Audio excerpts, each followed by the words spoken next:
Hello guys, আসসালামু আলাইকুম। কাল দুপুর থেকে অনেক বৃষ্টি হইতেছে। প্রায় কাল দুপুর থেকে আজ এখনো বৃষ্টি হইতেছে। টানা সারা রাত বৃষ্টি হওয়ার কারণে এই যে ঢাকা শহর রাস্তাগুলা অনেক পানি হয়ে গেছে। আর 3-4 ইঞ্চি পানি হইলেই আপনার এই যে মানুষের দোকানে পানি ঢুকে যাইব, মানুষের অনেক ক্ষতি হয়ে যাইব। জানি না পানিটা থাকবো কিনা। অনেক পানি হয়েছে ভাই, অনেক পানি। এই যে দেখুন, অনেক পানি হয়েছে। প্রায় আডো মানে যাবো গা পায় পানি।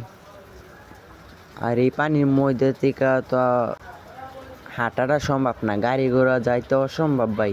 অনেক পানি হয়েছে গা ভাই, মানুষ চলবো কিভাবে ভাই?